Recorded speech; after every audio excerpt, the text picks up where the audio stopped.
Hello everyone. Today we will learn how to perform the experiment of determination of Planck's constant using different colored LEDs. For this experiment we are going to use two different apparatus. One is known as the Planck's constant apparatus and the other one is a box which have a number of LEDs, and the color of each LED is mentioned over here. We have white, red, yellow, green and blue colored LEDs over here.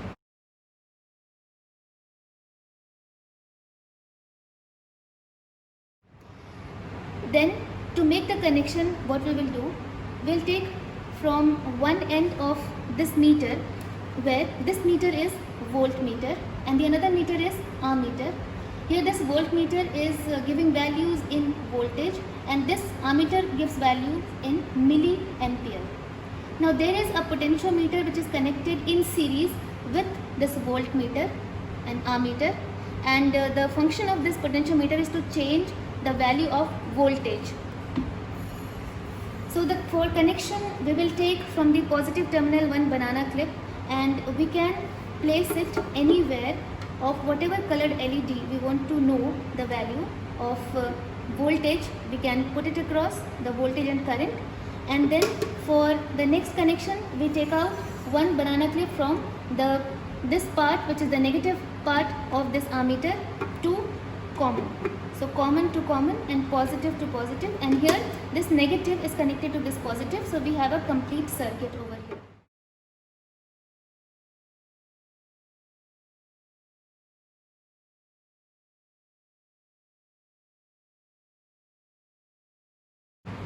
Now to start the experiment, what we will do, we have to find out the minimum voltage which is required to glow the bulb of the LED or to glow the LED.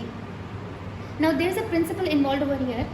All the LEDs are basically semiconductor diodes and they are PN junction diodes. A PN junction diode works whenever it is forward biased and whenever the supplied voltage is greater than the barrier potential of the PN junction diode, then only it conducts.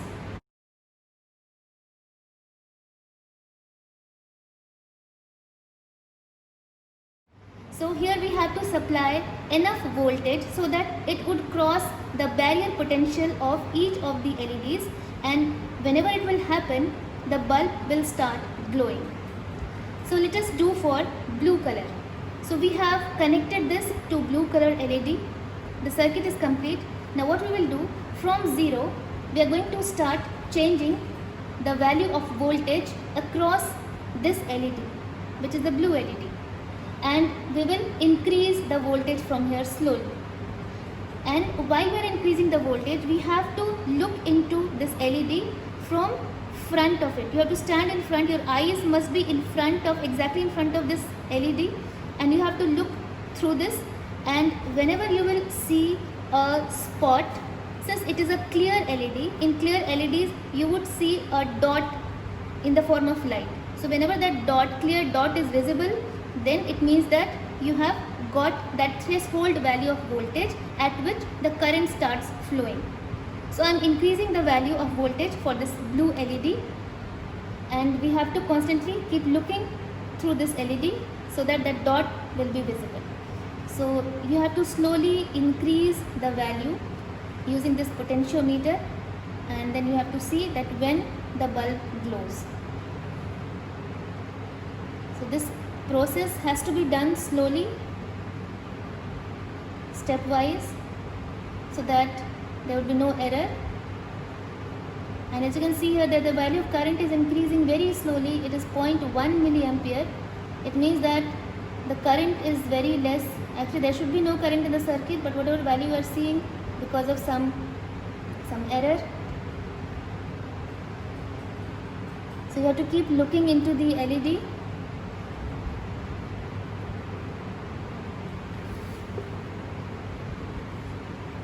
So still it is not glowing. We'll further increase it.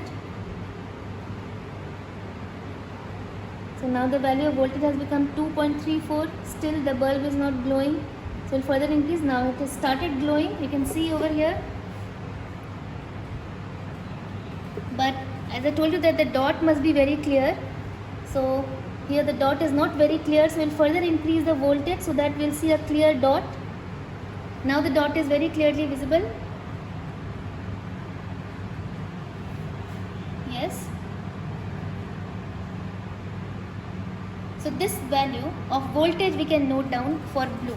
So this is the threshold value of voltage at which the current has started flowing, and therefore we are able to see that effect in the form of the bulb glowing. Now similarly we have to repeat the same experiment, the same procedure for rest of the LEDs. So in the next step what we have to do, we just have to switch it off and take this out and put it in different colored slot, and then we have to bring this knob again to 0, and then we will switch on and then again start from the very beginning from 0, and then again we'll repeat the same procedure. We'll start increasing the voltage slowly using the potentiometer, and we will stop when we will see a clear green dot in the middle of the LED.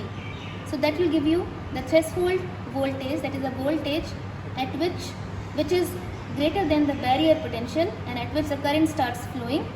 That value will be, we will get that value from here. So you have to see whether the green, yes, the green dot must just be visible. So it is visible, the green dot is visible. Okay, so we will note down the next value. So similarly we have to keep repeating the experiment, and we will see that there is a trend between the values of voltages that we get. So I'm again going to switch it on. So as you saw here that whatever voltage we got for blue, for green it was a little lesser value. For yellow you will get further less value. So the voltage will keep on decreasing for different colored LEDs. And then by using the principle over here, which is that whenever a photon is emitted by applying a potential difference of V volt, and then we have the energy of the photon which is equal to h nu. So this is the equation for the energy of the photon emitted. So it is the light energy that we see whenever an electron combines, or we say recombines, with a hole. So since electrons are at higher potential, holes are at lower potential, so whenever this recombination happens, some energy is released in the form of photon of some frequency and some wavelength. The wavelength of photon emitted determines the color of the light. So here we have this energy of the photon, and this is equal to the potential applied, which is E into V. So V is the threshold potential, E is the electronic charge. Now both of these two will be equal to each other. So this and this will be equal to each other, and by equating these and using this relation, which is frequency is equal to c upon lambda, where c is the speed of light, we will get an equation for Planck's constant, which is equal to E V lambda upon c. So by using this method we can find out the value of Planck's constant, and after taking so many readings in the form of this table, you can see here that different LEDs are written red, orange, yellow, green, blue, and the wavelengths of these colors are also written, which you may find in different literature. And then the corresponding frequency you have to calculate using the formula c upon lambda, where c is the speed of light, 3 into 10 to the power 8 meter per second.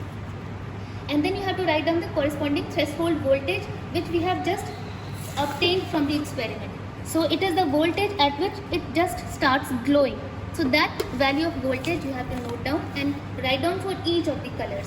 And then using this relation, small e into V naught, where E is the electronic charge, which is 1.6 into 10 to the power minus 19 coulomb, multiplied by this, you would get the energy. And thus, by substituting the values, you will get the value of Planck's constant H.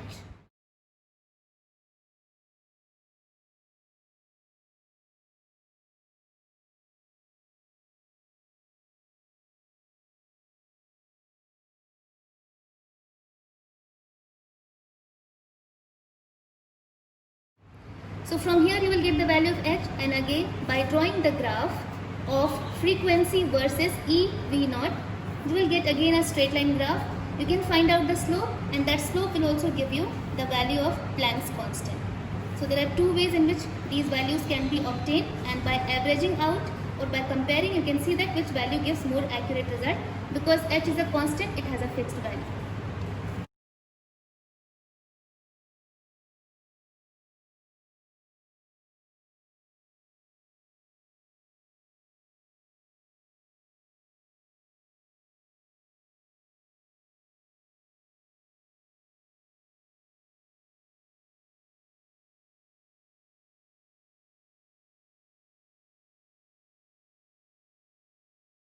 So I hope this is understandable to you. In case of any query, you may ask.